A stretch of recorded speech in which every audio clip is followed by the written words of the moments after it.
In 1904, a white man made a major mistake. He stepped off the train in the Mississippi Delta and started causing a scene, a ruckus, shoving, acting like he owned the place. In any other town in the South, if a black man touched him, it was a death sentence. The rules were very simple. White man could do no wrong, and a black man had no power. But this wasn't any other town. It was Mound Bayou. The marshal stepped out in front of the crowd, and he was a black man wearing a press uniform and a badge on his chest that gave him the full power of the state. He didn't look down. He didn't ask for permission. He walked right over to the man and put his hand on his shoulder and told him that he was under arrest. Imagine the confusion on his face. He was looking around for a white officer to save him. He was looking for a white judge to dismiss his charges. But he realized a terrifying truth. None of that was coming. The mayor was black, the judge was black, and the cops were black. For the first time in his life, the color of his skin was not a get-out-of-jail-free card. And this is the story of Mound Bayou. This is One Mic Black History. I'm your host, Country Boy. If you like stories like this, you can find more stories at onemichistory.com. But without further ado, let's get started.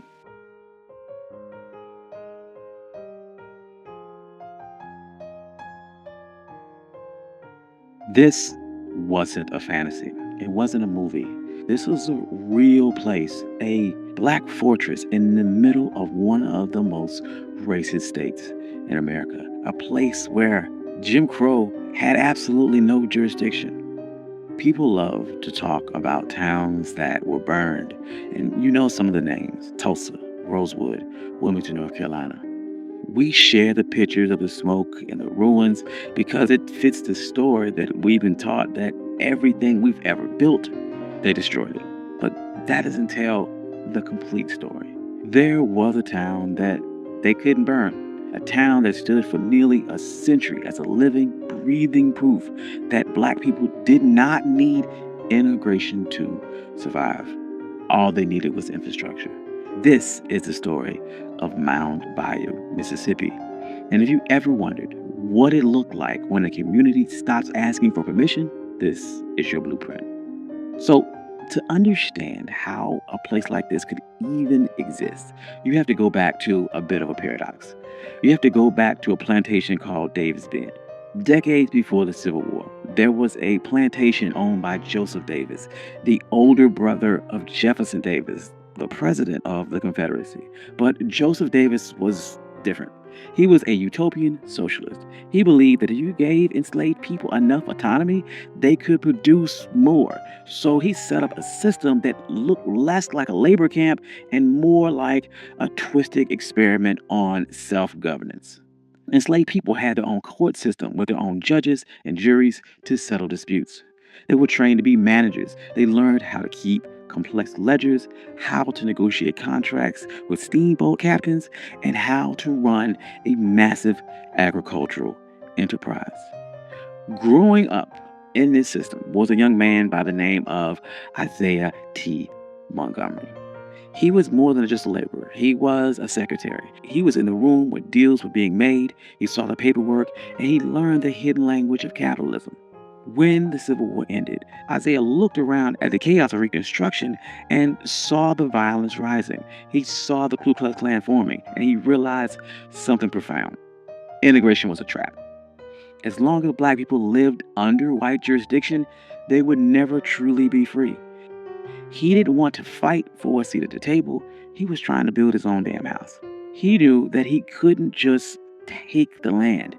He had to make a deal with the system. So in 1887, he found a surveyor's map and pointed to a spot in the Yazoo Delta, a place that no one wanted. It was about 840 acres of nightmare. It was thick with timber, swamp water, and black bears. The mosquitoes were so thick that if you waved your hand, you'd catch a fistful. The Louisville, New Orleans, and Texas Railroad owned the land, but they couldn't do anything with it because no white settlers were desperate enough to clear it. So Isaiah Montgomery put on his suit and went to the railroad executives and made them a business proposition. He said, "You have a railroad going through a useless swamp. Sell it to us. We'll clear the trees, we'll drain the water, we'll plant the cotton, and we'll turn your empty tract into a gold mine.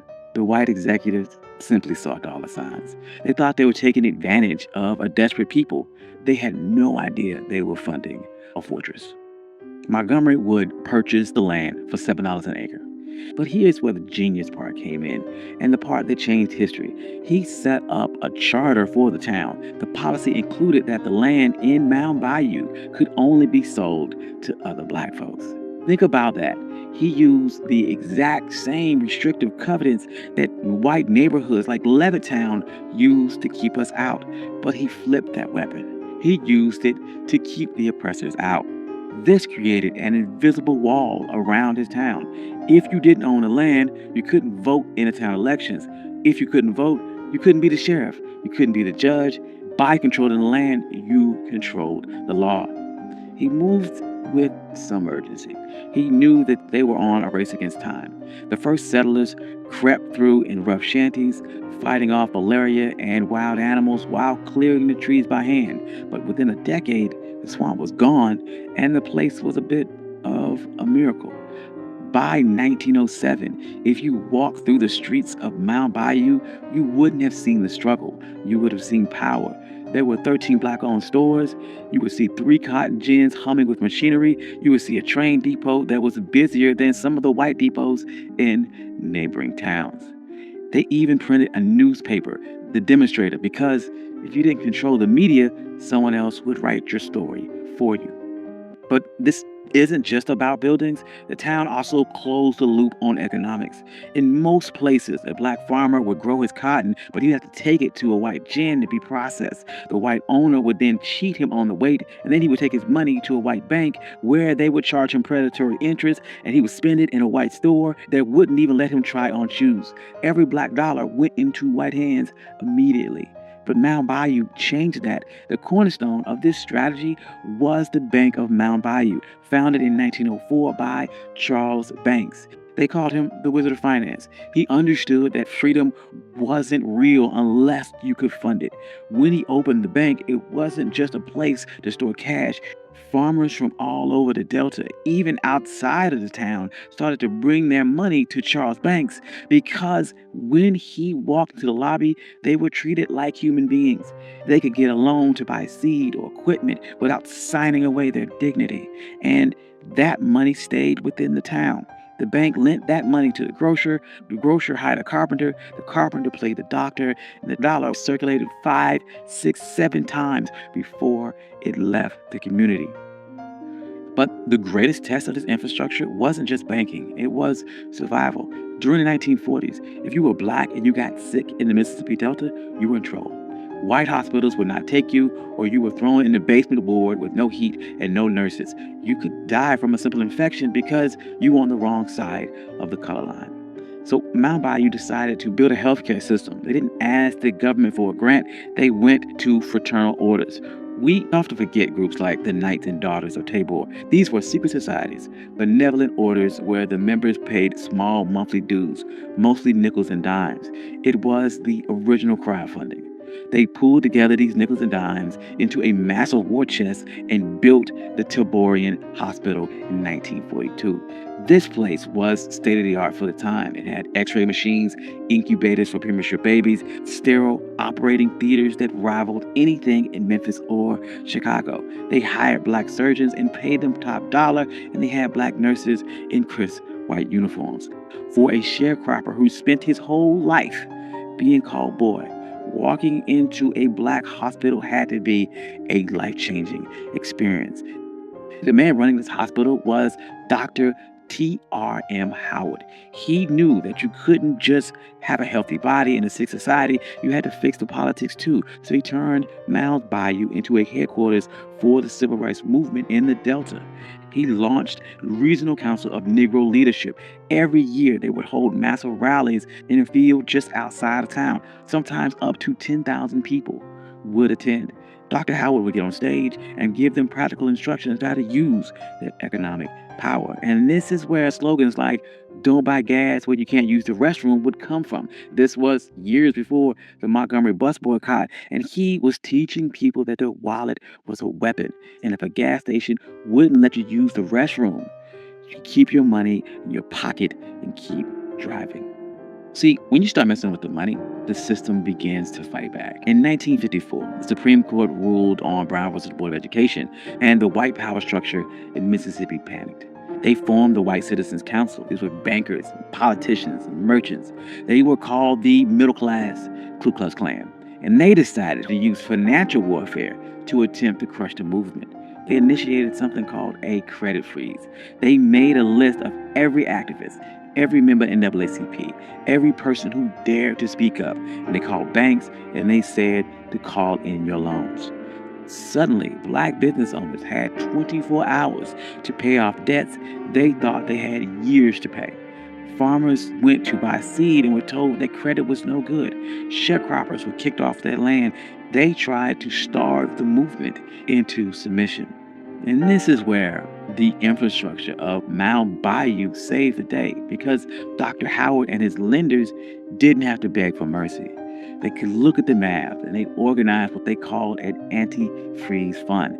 They reached out to the Tri-State Bank of Memphis and other black-owned institutions, and they moved massive amount of capital into the Delta. When a white bank called in a loan on a black activist, Dr. Howard could step in and say, "We will take on that debt." They would pay off the white bank and refinance the loan for the black institution.